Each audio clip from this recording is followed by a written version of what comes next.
So good morning guys और आपके crack exam channel में आप सभी का स्वागत है। तो आज के इस वीडियो में 26 मई के इंपॉर्टेंट करंट अफेयर्स को हम लोग कवर करेंगे। तो हमारा पहला प्रश्न है कि अभी किस राज्य ने रीस्टार्ट पैकेज की पहली किस्त जारी की है। तो सही उत्तर होगा ऑप्शन सी, आंध्र प्रदेश ने। तो अभी आंध्र प्रदेश के जो मुख्यमंत्री है जगन मोहन रेड्डी, उन्होंने रीस्टार्ट पैकेज के तहत दी जाने वाली पहली किस्त जारी कर दी है। अच्छा, ये है क्या रीस्टार्ट पैकेज? तो इसका उद्देश्य है लॉकडाउन से प्रभावित होने वाले एमएसएमई सेक्टर्स को फिर से शुरू करना। पहली किस्त के रूप में 450 करोड़ रुपए दिए गए हैं और इसकी जो दूसरी किस्त होगी वो होगी 454 करोड़ रुपए की, जो कि 29 जून 2020 को दी जाएगी। अब बात आंध्र प्रदेश की है तो ये रहा मैप में आंध्र प्रदेश। कैपिटल देखो, वर्तमान में इसकी कैपिटल हैदराबाद है, लेकिन इसकी प्रस्तावित कैपिटल है अमरावती। और अमरावती में ही बना है भारत का 25वां हाईकोर्ट, जिसके वर्तमान में चीफ जस्टिस हैं JK माहेश्वरी।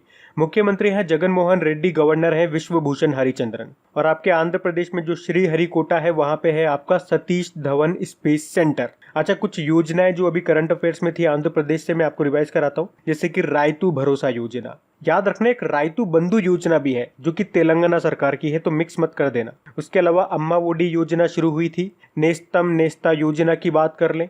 नवरत्नालु पेदलंदरिकी इलू योजना, एक जगन्ना विद्या दिवेना योजना भी शुरू हुई थी। और इसी से मिलती जुलती एक योजना थी जगन्ना वस्ती दिवेना योजना। मोबाइल हैंड वॉश सुविधा भी शुरू हुई थी, याद रखना। और देश का पहला दिशा पुलिस स्टेशन आपके आंध्र प्रदेश में ही बना है। उसके अलावा चुनावी भ्रष्टाचार को रोकने के लिए निगाह एप्लीकेशन लॉन्च किया गया था। भाषा के आधार पर गठित होने वाला पहला राज्य कौन सा है, पूछा जाता है एग्जाम में, तो याद रखना आंध्र प्रदेश आंसर होगा। उसके अलावा भारत का पहला एक्वा मेगा फूड पार्क ये एग्जाम में आ चुका है, तो ये बना था आपके आंध्र प्रदेश में। उसके अलावा भारत की पहली फ्रूट ट्रेन आंध्र प्रदेश से ही शुरू हुई थी। और भोगापुरम अंतरराष्ट्रीय हवाई अड्डा आपके आंध्र प्रदेश में ही बनेगा। और अभी कोविड फार्मा नाम से एक मोबाइल एप्लीकेशन भी लॉन्च की थी आंध्र प्रदेश ने।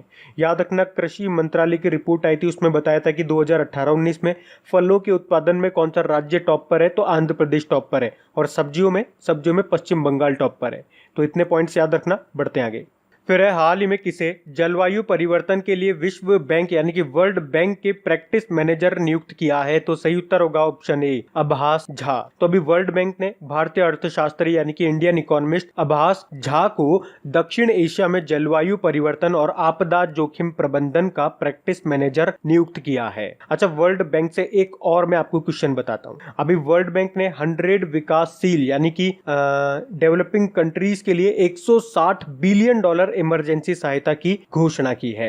इसके अलावा एक और पॉइंट सुनो। अभी वर्ल्ड बैंक ने कोरोना वायरस संकट को कम करने के लिए और स्वास्थ्य सेवा की गुणवत्ता में सुधार करने के लिए पाकिस्तान को $500 मिलियन लोन देने की घोषणा की है। और इसी तरह से एक और पॉइंट बताता हूं, अभी अमेरिका ने भी कोरोना वायरस महामारी के खिलाफ लड़ाई में सहायता करने के लिए पाकिस्तान को $6 मिलियन देने की घोषणा की है। तो इसमें मैंने आपको 2-3 अलग अलग क्वेश्चन बता दिए, इनको ध्यान रखना पॉइंट वाइज। बाकी अगर दिलीप उमान की बात करेंगे, अभी इंडियन स्टील एसोसिएशन के नए अध्यक्ष बने। और प्रमोद अग्रवाल कोल इंडिया के CMD बने। और कपिल देव त्रिपाठी ये राष्ट्रपति रामनाथ कोविंद जी के सचिव बने हैं। बाकी वर्ल्ड बैंक की बात करेंगे, स्थापना 1944 में हुई है। हेडक्वार्टर इसका वॉशिंगटन DC में है। और इसके अध्यक्ष कौन है, डेविड मालपास, कुछ समय पहले नए बने थे। अच्छा, अभी चीफ इकोनॉमिस्ट इसकी नई बन गई है, कौन, कार्मेन रेनहार्ट। तो इनका नाम याद रखना है। बाकी वर्ल्ड बैंक में जो MD और CFO है वो भारतीय है, कौन, अंशुला कांत, वो नाम भी याद रखो। बढ़ते आगे। और गाइज, अगर वीडियोस आपको अच्छे लग रहे हैं, मेरी मेहनत अच्छी लग रही है और ये वाकई अगर आपके लिए हेल्पफुल हैं, तो प्लीज वीडियो को शेयर जरूर किया कीजिए। अगर इन वीडियोस से आपकी हेल्प होती है तो आप लोग मेरी हेल्प जरूर करें इन वीडियोस को लाइक और शेयर करके, ताकि इन वीडियोस को कंटिन्यू रखने में मुझे भी आपका सपोर्ट मिल सके। तो प्लीज इसे लाइक और शेयर जरूर करना। और अगर आप में से कोई इस वीडियो को फर्स्ट टाइम देख रहा है तो इस चैनल को आप सब्सक्राइब कर लीजिए। और सब्सक्राइब करने के बाद में पास में जो बेल आइकन आएगा उसे आप दबाना बिल्कुल मत भूलिएगा, क्योंकि आपको वीडियोस के नोटिफिकेशन तभी मिलेंगे जब आप बेल आइकन को प्रेस करोगे। तो चलिए अब बढ़ते आगे। फिर है हाल ही में किस राज्य ने खेलों को उद्योग का दर्जा देने की मंजूरी दे दी है। तो सही उत्तर होगा ऑप्शन सी, मिजोरम ने। तो अभी मिजोरम की कैबिनेट ने खेलों को उद्योग का दर्जा देने की मंजूरी दे दी है। और ये सब खेल के क्षेत्र में रोजगार पैदा करने और खेलों में ज्यादा से ज्यादा निवेश यानी कि इन्वेस्टमेंट करने के लिए ऐसा किया गया है। तो खेलों को उद्योग का दर्जा देने से खेल क्षेत्र में शामिल जो भी खिलाड़ी हैं, जो भी दूसरे लोग हैं, उनकी आवश्यकताएं अब पूरी हो सकेंगी। बाकी अगर मिजोरम की बात करते हैं तो ये रहा मैप में मिजोरम। कैपिटल इसके आइजॉल है, मुख्यमंत्री हैं जोरमथंगा और गवर्नर हैं PS श्रीधरन पिल्लई। अच्छा, मिजोरम हाईकोर्ट के चीफ जस्टिस कौन है? अजय लांबा हैं। और यहाँ पे अभी कुछ समय पहले एक महोत्सव मनाया गया था जिसे कहते हैं चाप चार कुट महोत्सव। कहाँ पे मनाते हैं? तो मिजोरम में, याद रखना। और अभी मिजोरम के तालोह पुआन जो कि एक हाथों से बना हुआ कपड़ा है उसको GI टैग मिला था, तो ये भी न्यूज में था। इसके अलावा एक एप्लीकेशन और मिजोरम से न्यूज में थी, M-COVID-19 मोबाइल एप्लीकेशन। और यहाँ पे एक टाइगर रिजर्व है जो काफी बार एग्जाम में पूछ लिया जाता है, वो याद रखना, दम्फा टाइगर रिजर्व। यहाँ से ये एक ही इंपॉर्टेंट है और ये आपको याद होना चाहिए। बाकी मैं आपको बता दूं एक सिंपल सी जानकारी, जैसे कि कर्क रेखा आपकी मिजोरम से ही होकर के निकलती है। वैसे तो भारत के 8 राज्यों से निकलती है, लेकिन अभी मिजोरम पढ़ रहे हैं तो मैंने आपको बता दिया। अच्छा, वो 8 राज्य कौन से हैं वो भी देख लो। गुजरात से चालू करते हैं। गुजरात, राजस्थान, मध्य प्रदेश, छत्तीसगढ़, झारखंड, पश्चिम बंगाल, त्रिपुरा और मिजोरम। तो ये तो जनरल सी जानकारी थी, आपको याद होगी। बढ़ते हैं आगे। फिर हाल ही में किस राज्य की सरकार ने श्रम सिद्धि अभियान की शुरुआत की है? तो सही उत्तर होगा ऑप्शन बी, मध्य प्रदेश। तो अभी मध्य प्रदेश के जो मुख्यमंत्री हैं शिवराज सिंह चौहान, उन्होंने हर ग्राम पंचायत में श्रम सिद्धि अभियान की शुरुआत की है। अब इसमें होगा क्या? तो इसमें ग्रामीण क्षेत्रों में रहने वाले जो मजदूर लोग हैं जिनके पास जॉब कार्ड नहीं है, उन्हें काम दिया जाएगा। तो इसमें जो अकुशल मजदूर वर्ग है उनको तो मनरेगा में काम दिया जाएगा, और जबकि जो कुशल मजदूर है यानी कि स्किल्ड लेबर है, उनको उनकी क्षमता के अनुसार काम दिया जाएगा। अब बात मध्य प्रदेश की है, तो आज मैं आपको मध्य प्रदेश के बारे में नहीं बताऊंगा। मैं कंटिन्यू 2 दिन से आपको लगातार मध्य प्रदेश के बारे में बता रहा हूँ। तो आज हम कुछ नया करते हैं। आज आप 2 मिनट के लिए वीडियो को पॉज करो, नीचे कमेंट बॉक्स में जाकर के मध्य प्रदेश के बारे में लिखो। इससे आपको खुद को एनालिसिस होगा कि जब अचानक से आपको कोई टॉपिक दिया जाता है और जिसे आप डेली 2 दिन से कंटिन्यू पढ़ते हुए आ रहे हो, तो आपको कितनी चीजें याद है, कितना आप उसके बारे में लिख पाते हो। तो आप लिखो, फिर मैं आप लोगों के कमेंट भी देखूंगा। अभी हम बढ़ते हैं आगे। फिर हाल ही में स्वास्थ्य मंत्रालय ने ड्रग रेगुलेटरी सिस्टम में सुधार करने के लिए नई समिति का गठन किया है। आपसे पूछा जा रहा है इस समिति की अध्यक्षता कौन कर रहे हैं? सही उत्तर होगा ऑप्शन है राजेश भूषण। तो अभी हमारा जो स्वास्थ्य और परिवार कल्याण मंत्रालय है, उन्होंने ड्रग रेगुलेटरी सिस्टम में सुधार करने के लिए एक समिति का गठन किया है। इस समिति में 11 सदस्य हैं और इसकी अध्यक्षता कर रहे हैं केंद्रीय स्वास्थ्य मंत्री के स्पेशल ऑन ड्यूटी अधिकारी राजेश भूषण। तो ये कमेटी ड्रग रेगुलेटरी सिस्टम की जांच करेगी और सिस्टम को अत्याधुनिक कुशल बनाया जाए और इसमें क्या क्या सुधार किए जा सकते हैं, इन सब पे ये सिफारिशें देने का काम करेगी। अब समिति की बात हो रही है यानी कि कमेटी की बात हो रही है, तो करंट अफेयर्स में जो कुछ समितियां अभी हमने पढ़ी थी वो मैं आपको रिवाइज कराता हूँ। शेकातकर समिति, अभी इस समिति की सिफारिश पे रक्षा मंत्री राजनाथ सिंह जी ने मिलिट्री इंजीनियरिंग सर्विसेज के 9,304 पदों को खत्म कर दिया। बाकी सी रंगराजन समिति की बात करेंगे। ये सी रंगराजन ये RBI के पूर्व गवर्नर है और अभी तमिलनाडु सरकार ने इनकी अध्यक्षता में एक समिति बनाई है जो क्या काम करेगी, अभी राजकोषीय जो घाटा हुआ है इस लॉकडाउन के दौरान, तो उसको कैसे पूरा किया जा सके, उसकी भरपाई कैसे की जा सके, इसके लिए सी रंगराजन समिति बनाई है। उसके अलावा रोहित भार्गव की बात करेंगे। अभी स्पोर्ट्स अथॉरिटी ऑफ इंडिया के सचिव हैं ये, और इन्हीं की अध्यक्षता में स्पोर्ट्स अथॉरिटी ऑफ इंडिया ने लॉकडाउन के बाद खिलाड़ियों की ट्रेनिंग फिर से शुरू की जा सके, इसके लिए इनकी अध्यक्षता में एक समिति का गठन किया है। तो ये कुछ इंपॉर्टेंट समितियां अभी न्यूज में थी जो मैंने आपको रिवाइज कराई है, ये याद रखना। बढ़ते हैं आगे। फिर हाल ही में जोमेटो के सह संस्थापक यानी कि को फाउंडर कौन बन गए हैं? तो सही उत्तर होगा ऑप्शन ए, मोहित गुप्ता। तो अभी ऑनलाइन फूड डिलीवरी प्लेटफॉर्म है ये जोमेटो, और इसने अपने CEO मोहित गुप्ता को प्रमोट करके उन्हें को फाउंडर बना दिया है। आपको बता दूं अब जोमेटो में टोटल 4 सह संस्थापक हो चुके हैं। कौन कौन से? तो एक तो हैं जो मेन है दीपिंदर गोयल, एक है गुंजन पाटीदार, एक है गौरव गुप्ता और एक हो गए हैं मोहित गुप्ता। ये जोमेटो, इसका हेडक्वार्टर कहां पर है? इसका हेडक्वार्टर हैदराबाद में है। बाकी ये नाम भी इंपॉर्टेंट है, Shivdas Meena pollution control board के अध्यक्ष बने, मनोज आहूजा CBSE के अभी नए अध्यक्ष बने, और राहुल देव, ये तो बहुत इंपॉर्टेंट नाम है, पाकिस्तान एयरफोर्स के पहले हिंदू पायलट बने थे ये, तो ये भी याद रखना। बढ़ते आगे। फिर लॉकडाउन के बाद आयोजित होने वाली हुनर हाट की थीम क्या है? सही उत्तर होगा ऑप्शन है लोकल टू ग्लोबल। तो अल्पसंख्यक मामलों के मंत्रालय की प्रमुख पहल है ये हुनर हाट और इसको कोविड-19 लॉकडाउन के बाद लॉन्च किए जाने की उम्मीद है। ये पहल कौशल मेले का आयोजन करती है और शिल्पकारों के लिए रोजगार पैदा करने का प्रयास करती है। तो सितंबर में इस पहल को लोकल टू ग्लोबल की थीम के साथ लॉन्च किया जाएगा।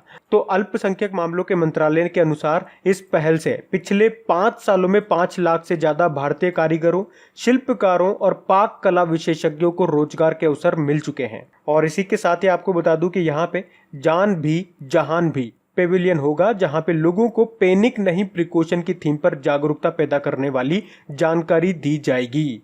अच्छा, हमारे अल्पसंख्यक मामलों के मंत्री यानी कि माइनॉरिटीज अफेयर्स मिनिस्टर कौन है? मुख्तार अब्बास नकवी हैं। बढ़ते आगे। फिर है अगकर शोध संस्थान यानी कि अगकर रिसर्च इंस्टीट्यूट ने किस अनाज के 2 वैकल्पिक बौने जीन RH-T14 व RH-T18 की मैपिंग की है? तो सही उत्तर होगा ऑप्शन बी, गेहूं। अच्छा, सबसे पहले तो आप ये याद रखो कि ये अगकर रिसर्च इंस्टीट्यूट कहां पर है? तो महाराष्ट्र के पुणे में है।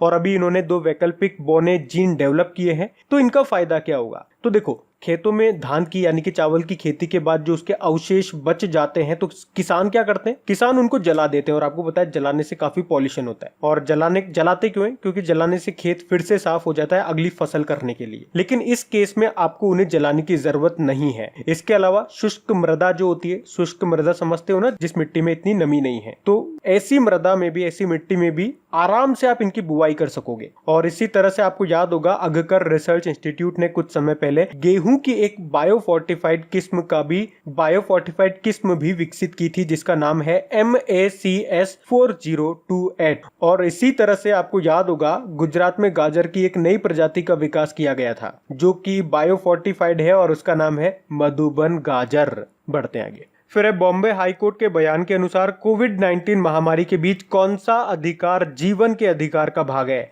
सही उत्तर होगा ऑप्शन ए, सभ्य दफन का अधिकार। तो बॉम्बे हाईकोर्ट के अनुसार सभ्य दफन का अधिकार जीवन के अधिकार का हिस्सा है। तो एक्चुअली अभी कोविड-19 महामारी की स्थिति के बीच हाईकोर्ट के अनुसार एक सभ्य दफन के अधिकार से किसी व्यक्ति को वंचित नहीं किया जा सकता है। अच्छा, यहां से आप इतना सा याद रख लें कि अभी नए चीफ जस्टिस बने, उनका नाम क्या है? दीपांकर दत्त नाम है। बढ़ते आगे। फिर है हाल ही में फुटबॉल खिलाड़ी आर्टिज अदुरिज ने संन्यास की घोषणा कर दी है। आपको बताना है ये किस देश से हैं? तो सही उत्तर होगा ऑप्शन सी, स्पेन से। तो अभी स्पेनिश स्टार फुटबॉल खिलाड़ी हैं ये आर्टिज अदुरिजो और अभी इन्होंने चिकित्सा कारणों का हवाला देते हुए संन्यास की घोषणा कर दी है। अच्छा, एक और प्रश्न बताता हूं मैं आपको। अभी अमेरिका की टेनिस प्लेयर हैं जेमी हैम्पटन, इन्होंने भी संन्यास की घोषणा कर दी है। बाकी अगर स्पेन की बात करेंगे तो देखो, स्पेन की जो कैपिटल है वो मैड्रिड है और मैड्रिड में आपका वर्ल्ड टूरिज्म ऑर्गेनाइजेशन का हेडक्वार्टर भी है। इसकी करेंसी है यूरो और इसके प्रेसिडेंट है पेड्रो संचेज। बढ़ते आगे। फिर है हाल ही में बलबीर सिंह दोसांझ का निधन हो गया है। इनका संबंध किस खेल से था? सही उत्तर होगा ऑप्शन है, हॉकी से। तो भारत के पूर्व हॉकी खिलाड़ी थे ये बलबीर सिंह दोसांझ और अभी इनका निधन हो गया है। ये ओलंपिक में 3 बार गोल्ड जीतने वाली टीम का हिस्सा थे। अच्छा, इसके अलावा एक और ऑबिचरी का क्वेश्चन बताते हैं आपको। अभी ऑस्ट्रेलिया के पूर्व टेनिस प्लेयर एशले कपूर का भी निधन हो गया है। ये 8 गोल्ड स्लिम टूर्नामेंट जीत चुके थे और अभी 83 वर्ष की उम्र में इनका निधन हो गया। बढ़ते हैं आगे। फिर है किस देश में दुनिया की सबसे तेज internet speed 44.2 terabyte per second का नया रिकॉर्ड बनाया है? सही उत्तर होगा ऑप्शन बी, ऑस्ट्रेलिया। तो अभी ऑस्ट्रेलिया में दुनिया के सबसे तेज internet speed 44.2 terabyte per second दर्ज की गई है जो कि एक रिकॉर्ड है। और आपको बता दूं ये स्पीड इतनी ज्यादा है कि आप 1000 HD मूवीज को 1 सेकंड में डाउनलोड कर सकते हो। और अभी तक जो इसका रिकॉर्ड था वो सिंगापुर के पास था 197.3 मेगाबाइट पर सेकंड का। अब यहाँ पे ऑस्ट्रेलिया की बात है तो ये रहा मैप में ऑस्ट्रेलिया, कैपिटल इसकी कैनबेरा है, करेंसी है ऑस्ट्रेलियन डॉलर और प्रधानमंत्री है स्कॉट मॉरिसन। एक प्रश्न मैं आपको हमेशा बताता हूं जो कि एग्जाम में आया हुआ प्रश्न है कि ग्रेट बैरियर रीफ ये कहां पर स्थित है, पूछा गया था एग्जाम में, तो याद रखना ऑस्ट्रेलिया में। देखो आपसे यूं भी पूछा जा सकता है किस ओशियन में है, तो पैसिफिक ओशियन में है, याद रखना। और अभी ऑस्ट्रेलिया के डेव वाटमोर को बड़ौदा की रणजी टीम का कोच भी बनाया गया है।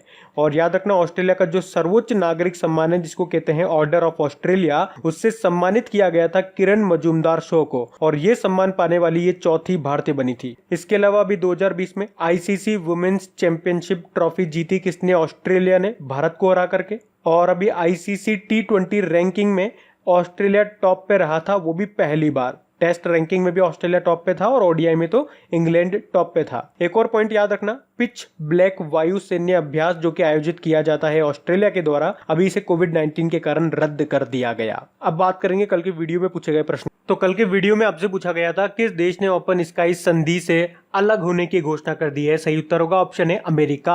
आप सभी ने प्रश्न का बिल्कुल सही उत्तर दिया है। और गाइज, अगर वीडियो को आप लाइक और शेयर करना भूल गए हैं तो प्लीज इसे एक लाइक जरूर कीजिएगा और अपने दोस्तों के साथ में, या अगर आपका कोई स्टडी ग्रुप है तो प्लीज वहां पे इसे एक बार शेयर जरूर कर देना।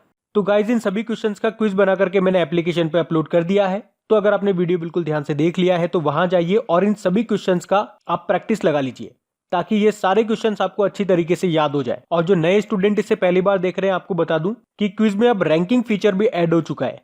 तो अगर आप कम समय में ज्यादा से ज्यादा क्वेश्चन राइट करते हो तो आपका नाम आपके फोटो के साथ टॉप 10 स्टूडेंट्स में आपको दिखाई देगा। आपको ही नहीं, जितने भी लोग क्विज लगाएंगे उन सबको दिखाई देगा कुछ इस तरीके से, ताकि आपको भी एक अंदर से मोटिवेशन मिल सके कि आपको भी यहां तक पहुंचना है, ताकि सब लोग आपको टॉप 10 में देख सकें। और वैसे भी आप तो आपके इन करंट अफेयर्स का रिवीजन करवाने के लिए मैं इसका ऑडियो भी तैयार कर रहा हूं। तो दिन में 4 से 5 मिनट निकाल करके वो आप ऑडियो सुन लीजिए, ताकि आपका इन करंट अफेयर्स का फिर से रिवीजन हो जाए। क्योंकि आपको पता है चीजों को पढ़ना इंपॉर्टेंट है, लेकिन समय समय पर उनका रिवीजन करना बहुत ज्यादा जरूरी है। रिवीजन नहीं करोगे तो वो सारी चीजें आप भूल जाओगे। तो आप ही के लिए मैं इसका रिवीजन ऑडियो तैयार कर रहा हूं। तो उस ऑडियो का लिंक मैंने नीचे डिस्क्रिप्शन में दे दिया है, वहां जाकर के आप मुझे फॉलो कर लीजिए। और फॉलो करने के बाद में पास में जो बेल आइकन आएगा आप उसे जरूर दबा लेना, ताकि जब भी मैं ऑडियो अपलोड करूं उसका नोटिफिकेशन आपको मिल सके। और एप्लीकेशन अगर अभी तक आपने डाउनलोड नहीं किए तो उसका लिंक भी आपको नीचे मिल जाएगा। वहीं पे आपको क्विज, वीडियो, पीडीएफ सब मिल जाएंगे। तो इस प्रश्न का उत्तर आता है तो कमेंट बॉक्स में जरूर टाइप करिए। चलिए अब मिलते हैं करंट अफेयर्स के रिवीजन वीडियो में। Thank you guys.